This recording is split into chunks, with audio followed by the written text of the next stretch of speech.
اگر وہ پروردگار یہ کہہ دیتا کہ تم کہو کہ اللہ ہے تو گنجائش تھی کہ کسی غیر کو بھی اللہ بنایا جا سکے، اس لیے اس نے انکار پہلے کروایا اور بعد میں اقرار کروایا۔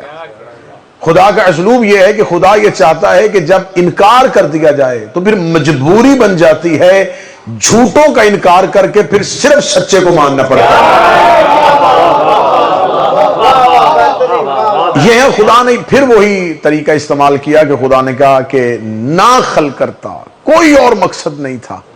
اب جب خدا نے کلمہ حصر بیان کر دیا ہے تو اس کا مطلب یہ ہے کہ انسان کی خلقت کا ایک ہی مقصد ہے، صرف ایک ہی مقصد ہے، اس کی عبادت۔ اور صرف انسان نہیں، جنات کی خلقت بھی صرف ایک وجہ سے ہوئی ہے کہ اللہ اپنی صرف اور صرف عبادت چاہتا ہے۔ یہ اتنی مضبوط آیت ہے کہ یہ نماز کی باقاعدگی کے لیے بچوں کو سکھائی جاتی ہے۔ انہیں عبادت کا عادی بنانے کے لیے انہیں یہ بتایا جاتا ہے کہ بیٹا اللہ کہہ رہا ہے کہ تمہاری خلقت کا مقصد تمہیں صرف اس لیے پیدا کیا ہے کہ تم عبادت کرو۔ میرے سامنے انتہائی علمی احباب تشریف فرمائیں، اگر پروردگار کا مقصد جو ہے تخلیق کا صرف عبادت ہے تو پھر خدا نے اگر انسان کی تخلیق صرف عبادت کے لیے کی تو عبادت کے اوقات مقرر کیوں کیے؟ متوجہ تمہید میں رہیں گے تو نتیجہ سے اگر خدا یہ چاہتا ہے کہ انسان صرف عبادت کرے اور اس کے سوا کچھ نہ کرے، پھر اس نے اوقات مقرر کیے کہ اس وقت میں تم نے فجر ادا کرنی ہے، اس وقت میں تم نے ظہر ادا کرنی ہے۔ تو اب میرا سوال ہے پروردگار اگر تو نے ہمیں خلق صرف عبادت کے لیے کیا ہے تو فجر سے لے کے ظہرین تک ہماری تخلیق کا مقصد کیا ہے؟ اگر ہمیں خلق ہی صرف عبادت کے لیے، پیدا ہی صرف عبادت کے لیے کیا ہے تو فجر سے لے کے ظہرین، ظہرین سے لے کے مغربین، مغربین سے پھر فجر کا انتظار، پھر اس دورانیہ میں جو درمیان میں وقفہ ہے اس میں انسان کیا کرے؟ اگر انسان اس میں کوئی دنیاوی کام کرتا ہے، کوئی معاشی کام کرتا ہے تو اس کا مطلب ہے کہ وہ اپنی مقصد سے نکل گیا۔ اس کا مطلب وہ جو بھی کر رہا ہے وہ بے مقصد ہے۔ خلق ہمیں صرف عبادت کے لیے کیا ہے اور ہم سے چاہتا یہ ہے کہ ہمیں خلق عبادت کے لیے کیا ہے لیکن ہمیں روزگار بھی کمانا ہے، ہمیں گھر بھی چلانا ہے، ہمیں معاشی ذمہ داریاں بھی پوری کرنی ہے۔ تو میرے مالک تو کہہ دیتا کہ میں نے تمہیں خلق کیا ہے تاکہ تم دن کے ان اوقات میں میری عبادت کر سکو، تو کہہ رہا ہے کہ میں نے تمہیں خلق ہی نہیں کیا صرف اس لیے کہ تم میری عبادت کر سکو۔ اس کا مطلب ہے کہ خدا جو تقاضا کر رہا ہے بندے اسے عبادت سمجھ نہیں رہے۔ تقاضائے پروردگار اور ہے، تقاضائے پروردگار اور ہے۔ کتنا فرق آ گیا ہے خالق کی طلب میں اور مخلوق کی رصد میں۔ خدا چاہتا کچھ ہے اور مخلوق بھیج کچھ اور رہی ہے۔ اگر بات سمجھ میں ہے تو پھر آپ نے زحمت فرمانی ہے۔ خدا یہ چاہتا ہے کہ انسان صرف عبادت کرے، اور اگر ہمیں صرف عبادت کرنی ہے تو اس کا مطلب ہے کہ پھر معنی عبادت ہم تک نہیں پہنچا۔ پھر لفظ عبادت سے تو ہم واقف ہیں لیکن معنی عبادت سے واقف نہیں ہیں۔ اس کا مطلب خدا جو ہر لمحہ چاہ رہا ہے وہ عبادت کوئی اور ہے، خدا جسے ہر لمحہ چاہ رہا ہے وہ عبادت کوئی اور ہے۔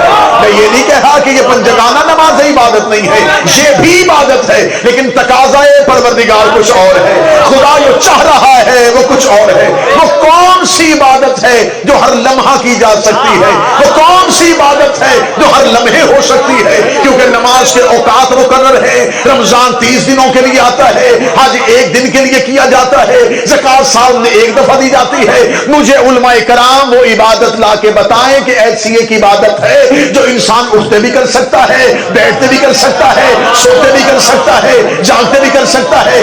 اس کا مطلب ہے جو عبادت ہر لمحہ ہو سکتی ہے وہی مقصد تخلیق ہے، اسی کے لیے انسان کو خلق کیا ہے۔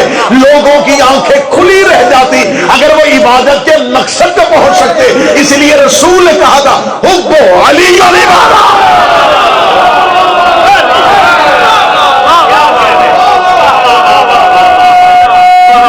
بسم اللہ